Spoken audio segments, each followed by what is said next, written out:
열흘째 하루 2,000명 넘는 확진자가 나올 정도로 코로나19 상황이 좋지 않습니다. 하지만 정부는 다음 달 방역 체계 전환을 확정하고 준비 작업에 착수했습니다. 네, 이에 따라 이달에는 거리두기 미세 조정과 백신 접종 등 중요한 조처가 예정돼 있는데요.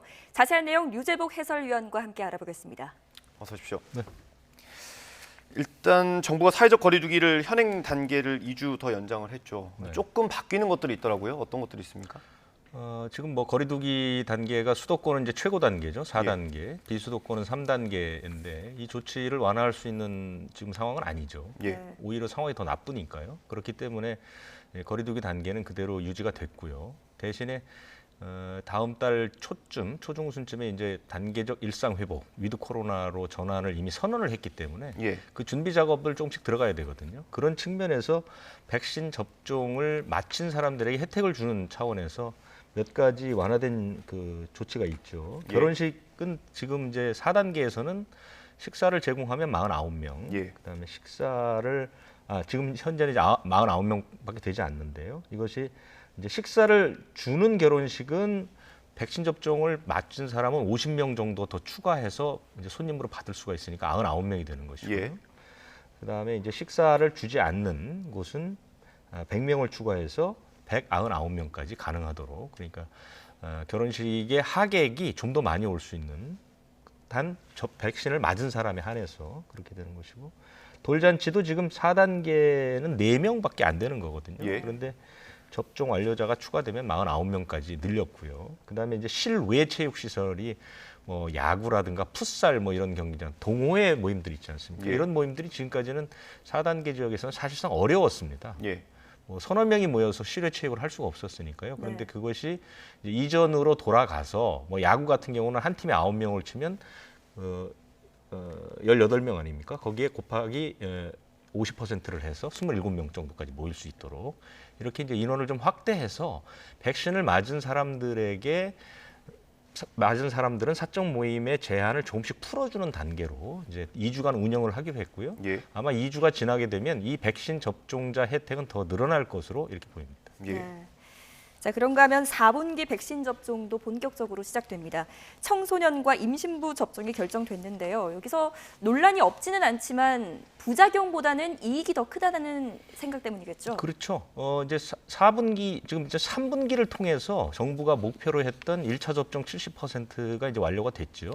이제 4분기는 사실상 집단 면역에 접근하기 위한 것, 그리고 당장 이제 다음 달부터 시작될 그 단계적 일상 회복의 밑받침으로써 접종률을 크게 올려야 됩니다. 그래서 전 국민의 70%가 완료돼야 되고요. 고령자는 80%, 고위험군은 90%까지 맞춰야 되거든요. 예.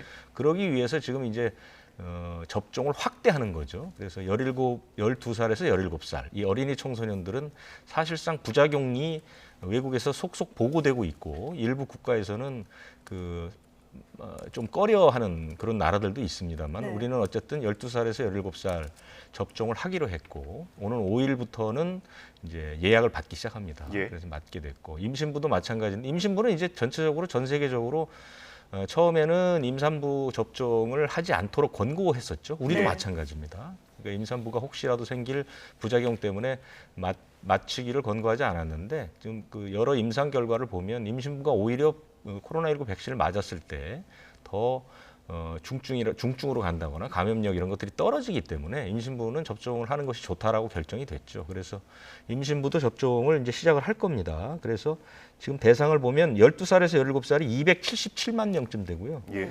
그다음에 이제 임신부는 13만 6천 명 정도가 됩니다. 그러니까 예. 이 인원만 맞게도 한 300만 명 가량이 예. 4분기에 추가로 백신을 맞을 수 있게 됩니다. 예. 이제 추가 접종도 이번 달에 시작되는 거 아닙니까? 어떤 걸 추가 접종. 그렇습니다. 예. 부스터샷이라고 하는 건데요. 추가 접종이 이제 우리가 상당히 이제 빨리 결정을 했죠. 추가 접종은 전 세계적으로 보면 이스라엘 같은 나라는 고위험군으로 시작을 해서 지금은 거의 다 맞추고 있습니다. 예. 심지어 이제 청소년들에게도 부스터샷을 권장하고 있고 실제로 많은 그 어린이 청소년들이 부스터샷을 맞고 있는데 미국 같은 나라는 결정을 다르게 했죠. 그래서 고위험군을 우선적으로 맞추고 예. 모든 성인을 대상으로 하지 않았는데 우리도 마찬가지로 고위험군 그러니까 고위험군이라는 게 코로나19에 취약한 그런 분류가 있고 연령이 많은 그 고열련층 이 두 부류가 이제 부스터샷을 맞도록 결정을 했고요. 이게 10월 이번 달부터 시작이 됩니다. 그래서 한 267만 명 정도 되는데요. 부스터샷을 맞게 되는 것이고요. 이 부스터샷은 이제 시간이 지나면 아마 조금씩 확대될 가능성은 있습니다. 예. 그리고 또 하나가 이제 접종률을 높이는 것이 급선무기 때문에 접종 간격을 단축을 했죠. 그러니까 네. 접종 간격 때문에 사실 혼란이 많았었죠. 처음에 이제 화이자와 모더나는 임상 시험에서 3주와 4주가 가장 적절하다 이렇게 예. 나왔고, 아스트라제네카는 11주가 가장 적절하다. 이건 뭐냐면 그 시점에 항체 형성률이 가장 높았다는 얘기거든요. 그렇다고 네. 해서 그 시점을 지나거나 늘린다고 해서 뭐 큰 이상이 있었던 것은 아닌데, 그런데 이제 우리가 한때 백신 확보가 좀 이제 차질을 빚으면서 6주로 늘리지 않았습니까? 큰 문제가 있는 것은 아니지만 어쨌든 우리가 임상시험에서 가장 좋은 시점으로 당기는 것이 좋은데, 이번에 조금 아쉽기는 하지만 일단 5주로 당겼습니다. 예. 5주로 당겨서 그것은 이제 맞는 분들이 스스로 하는 것이 아니라 다 미리 정해서 이제 문자로 통보를 하게 돼 있고요. 최근에 저는 자녀 백신 접종을 좀 권장하는 편인데요. 자녀 백신을 맞게 되면 2차 예. 접종의 간격을 화이자는 3주, 모더나는 4주 만에 맞을 수가 있습니다. 조금 더 빨리 맞을 수 조금 더 빨리 맞을 수가 있고, 자녀 백신이 요즘 하루에 5만 회 분량 이상이 남습니다. 굉장히 많이 남고 있기 때문에 지금이라도 전화를 하시면 바로 쉽게 예약하실 수 있고요. 네. 뭐 당장 화이자 3주, 모더나 4주만 지나면 당장 오늘 예약해서 오늘도 맞을 수 있거든요. 그래서 자녀 백신을 좀 더 활용하는 것이 조금 더 빨리 백신을 맞을 수 있지 않을까 이렇게 생각합니다. 네. 자, 단계적 일상 회복, 이른바 위드 코로나로 가기 위해서 꼭 필요한 것 가운데 재택 치료가 있지 않습니까? 네. 정부가 재택 치료를 확대하는 방안도 발표했죠. 재택 치료가 지금 우리나라에서는 서울 수도권 일부 지역만 지금 하고 있거든요. 예. 근데 이제 대부분 뭐냐면 아주 어린 아이들을 가지고 있는 어린아이를 돌봐야 하는 사람들이 이제 확진되면 병원을 갈 수가 없으니까요. 예. 아이 문제가 있어서. 그래서 그런 사람들에게 재택을 주고 있고, 재택 치료를 하고 있고, 경기도는 조금 전향적으로 미리 선제적으로 성인들도 무증상일 때는 재택 치료를 하도록 했는데 지금까지 잘 되고 있습니다. 특별한 문제가 발생하지 않고 있어서.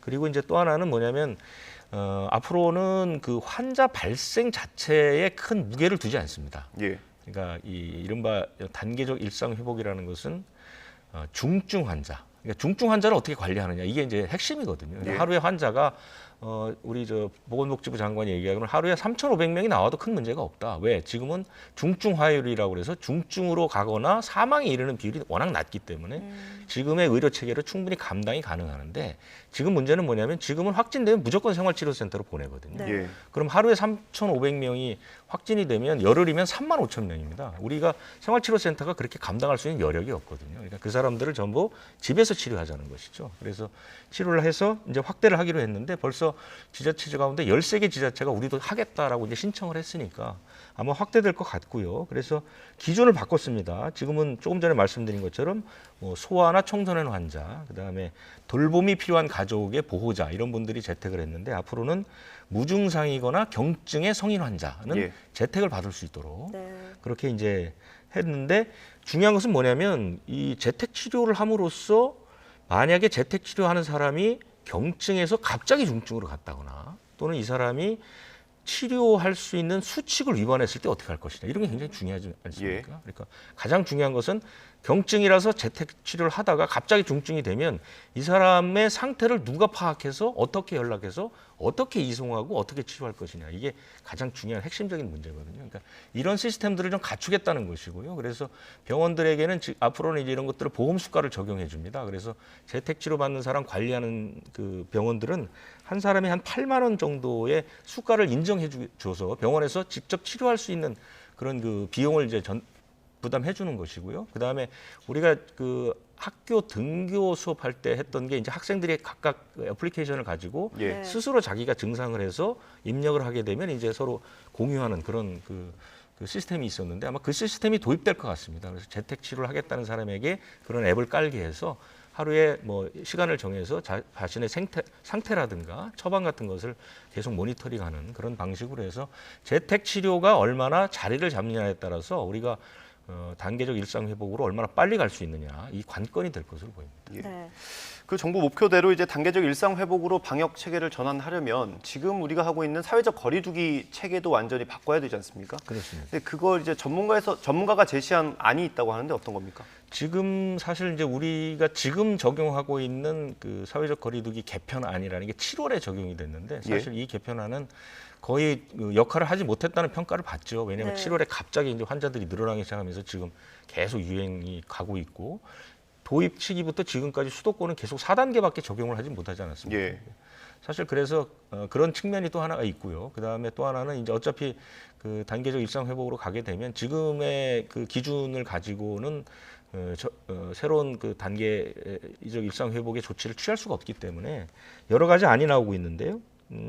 아마 TV에서 많이 보셨을 텐데 중앙사고수습본부의 그 방역 총괄 반장을 맡았던 그 윤태호라는 지금 부산대 교수신데요. 윤태호 총괄 반장을 아마 TV에서 많이 보셨을 텐데 그분이 그 3단계 일상 회복 방안이라는 것을 내놨거든요. 예. 상당히 좀 뭐 정보 삼아 말씀드리면 기준이 뭐냐면 지금은 이제 제일 중요한 것이 하루 확진 환자 이게 가장 중요하지 않습니까? 거기에 예. 이제 보조 지표로 뭐 중증 환자, 사망률, 그다음에 뭐 감염 재생산 지수 뭐 이런 것들이 들어가 있는데 이분의 그 개편안을 보면 접종 완료율이라는 게 기준이고요. 예. 그다음에 중증 환자가 몇 명이나 되느냐. 그다음에 월간 치명률이 몇 %냐. 이거 예. 세 가지 기준을 둡니다. 네. 그래서 접종 완료율이 70% 이상이고 중증 환자가 300명에서 400명대. 지금이 한 그 정도 되니까요. 예.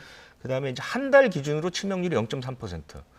이때 1단계를 적용하자는 것이죠. 네. 그리고 2단계는 이제 그거보다는 조금 접종 완료율이 높거나 중증 환자가 적을 때 3단계 이렇게 나눠서 적용을 하는 것이고요. 그 적용할 때 그 방역 수칙이나 조치들은 지금의 사회적 거리 단계를 일정 부분 이제 뽑아서 같이 적용을 하면 되니까요. 예. 이런 기준들. 그러니까 일상 회복에 있어서는 지금의 그 하루 확진 환자가 몇 명인가 이것을 중요하게 생각하는 것은 이제 더 이상 효과가 없다는 것이죠. 지금 그 우리 언론사들도 지금 매일 아침마다 뭐 몇 명 나왔다 몇 명 나왔다 막 얘기하고 있는데요. 그런 것들은 크게 중요하지 않다는 것이고요. 앞으로는 백신 접종률과 중증 환자 치명률 이것을 기준으로 해서 유행의 단계라든가 방역의 단계를 정해야 된다. 이런 안쪽으로 지금 큰 틀의 모양이 갖춰지고 있습니다. 네. 자, 백신 치료제 이야기도 해보겠습니다. 이례적으로 빠르게 개발된 백신에 가려서 그동안 주목받지 못했던 치료제의 희소식이 잇따르고 있는데요. 올해 안에 출시될 것으로 보이는 먹는 치료제가 임상시험에서 좋은 효과가 입증됐다고요? 그렇습니다. 얼마 전에 그 몰루피라비르라는 그런 그 치료제인데요. 이 치료제는 먹는 겁니다. 그러니까 독감 약처럼 이렇게 먹는 거죠. 예. 옛날에 그 신종플루 때 타미플루처럼요. 그렇게 먹게 되면 이제 고칠 수 있는데 그 임상 결과가 상당히 좋게 나왔습니다. 그래서 입원 가능성이 이제 이 약은 뭐냐면 코로나19에 걸리지 않게 하는 것이 아니라 걸렸을 때 중증으로 가는 걸 막아주는 거거든요. 예.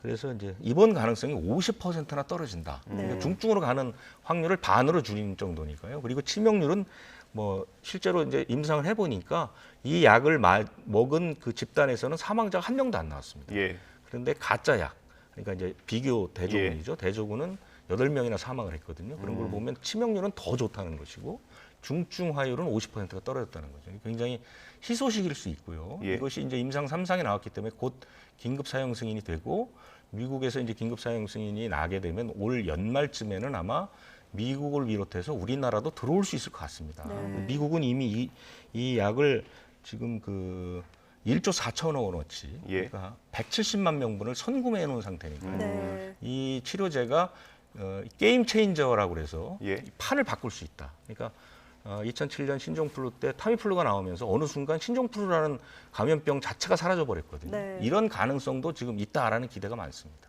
예. 그 앞으로 이제 승인 과정도 잘 지켜봐야 될 것 같습니다. 오늘 말씀 여기까지 듣겠습니다. 류재복 해설위원이었습니다. 고맙습니다.